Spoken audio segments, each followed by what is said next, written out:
अस्सलाम वालेकुम to everyone. I hope कि आप सब बिल्कुल ठीक ठाक होंगे। आज की वीडियो है दीवारें चीन पे।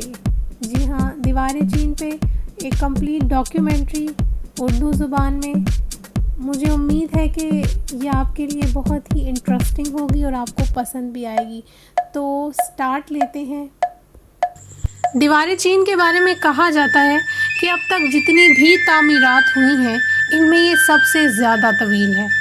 दीवारें चीन की लंबाई 6400 किलोमीटर है और इसकी सबसे ज़्यादा हैरतकुन बात यह है कि इसकी तामीर में किसी भी किस्म की मशीनों या आलात का सहारा नहीं लिया गया, बल्कि मुकम्मल तौर पर सिर्फ इंसानी हाथों की मेहनत और महारत से बनाई गई है।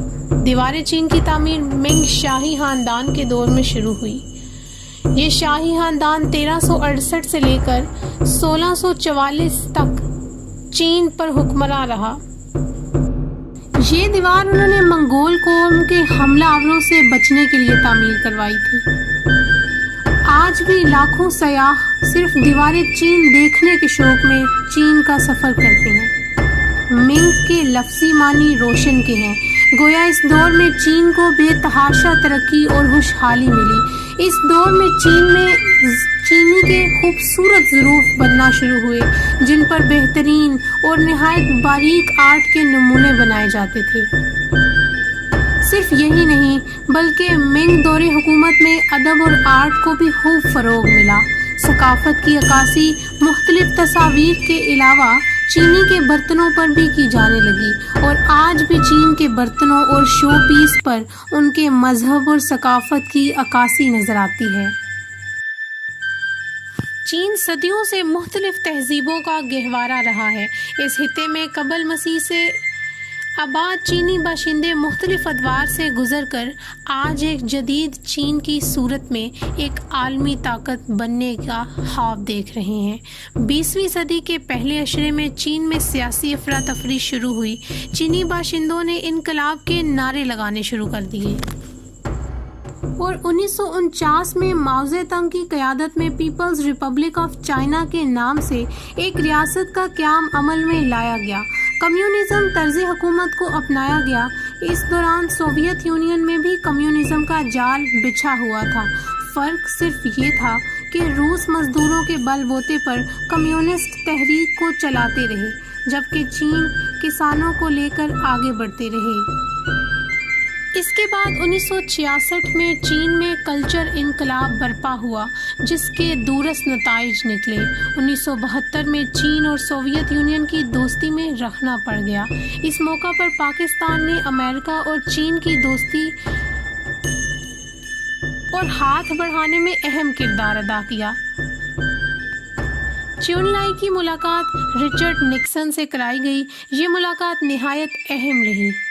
उसके बाद चीन अक़वाम मुत्तहिदा का मेंबर बना। चीन में आहिस्ता आहिस्ता इक़्तिसादी इस्लाहात की बुनियाद डाली गई और मार्केट इकोनॉमी की तरफ चीनी मईशत चल पड़ी।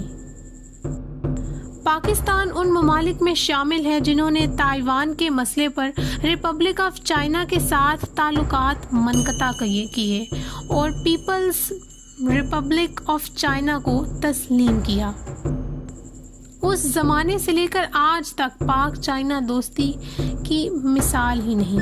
हिमालय के पहाड़ों से ऊंची और हर मौसम में यकसा है। दीवारें चीन की वुसअत की तरह पाकिस्तान चीन दोस्ती भी JF-17 है, जिसमें कराकोरम हाईवे से लेकर वुसअत के तमाम पहलुओं का अहाता किए हुए है। दीवारें चीन के बारे में कई अफसानवी बातें भी मशहूर हैं। कई खला नवर्दों ने दावा किया है कि ये ज़मीन पर वाहिद चीज़ है जो खला से नज़र आती है, लेकिन ये दावे कुछ सही साबित नहीं हुए। बाज़ ने ये दावा भी किया है कि खला से इसकी तस्वीर ले ली गई है। बाद में इस नज़रिए को भी ज़्यादा पजीराई नहीं मिल सकी।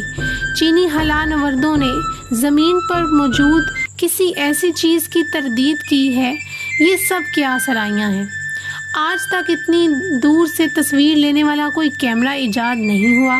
खला से ज़मीन का फासला 20,000 मील से ज़्यादा है। اس کے علاوہ چین میں بہت سے مقامات ایسے ہیں جو دیکھنے سے تعلق رکھتے ہیں۔ ان میں زمانہ قدیم کے بادشاہوں کے محلات، بادشاہ کا مقبرہ، دیوار چین، پینگ پاؤ کا قدیم شہر وغیرہ شامل ہیں۔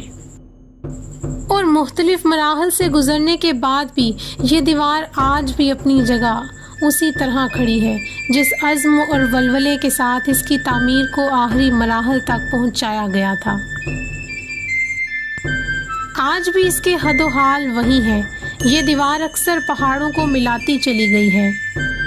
ایک سیاح جس نے دیوار چین کا سفر کیا وہ اپنے مشاہدات میں لکھتا ہے کہ زمین سے صرف دیوار کی بنیاد تک پہنچنے کے لیے مجھ جیسا کمزور آدمی تھک جاتا ہے۔ میں نے دیوار کی بنیاد تک پہنچ کر برقی سیڑھی یعنی لفٹ کا سہارا لے کر دیوار کے ٹاپ پر پہنچا۔ ایسا لگ رہا تھا جیسے میں آسمان اور زمین کے درمیان معلق جگہ پر کھڑا ہوں۔ درختوں سے ڈھکے دامن اور ارد گرد پہاڑوں کے سلسلے، چاروں طرف کسی پینٹر کی خوبصورت اور دل آویز شاہکار کی تصویر نظر آتی ہے۔ اس دیوار کی خصوصیت یہ ہے کہ بعض مقامات پر 5 سے 8 فٹ تک چوڑی ہے، جس پر فوجی لشکروں کے ساز و سامان گھوڑے گاڑی میں ڈال کر چوکیوں تک پہنچائے جاتے ہیں۔ دیوار کے ناپ پر سڑک اتنی چوڑی ہے کہ 2 گھوڑوں سے کھینچنے والی گاڑی بڑی آسانی سے اس پر گزر سکتی ہے۔ دیوار چین تاتاریوں کی یلغار کو روکنے کے لیے تعمیر کی گئی تھی۔ جب چین پر منگولوں اور دوسری سرحدوں کی جانب سے حملے شروع ہوئے تو چین کے بادشاہوں نے چین کی حفاظت کے لیے قلعہ نما دیوار تعمیر کرا دی تاکہ دشمنوں کے حملے سے چین کو محفوظ بنایا جا سکے۔ جبکہ چینی حکام دیوار چین کے اوپر جو معلوماتی کتابچہ تقسیم کرتا ہے اس کے مطابق یہ دیوار امن کے زمانے میں تعمیر کی گئی ہے۔ دیوار کی تعمیر میں کئی سال لگے، کئی قسطوں میں اس کی تعمیر مکمل ہوئی۔ صحیح اعداد و شمار کا تو علم نہیں، لیکن مبصرین کا خیال ہے کہ اس کی تعمیر میں اگر لاکھوں نہیں تو ہزاروں آدمیوں کی جان کی قربانی ضرور شامل ہے۔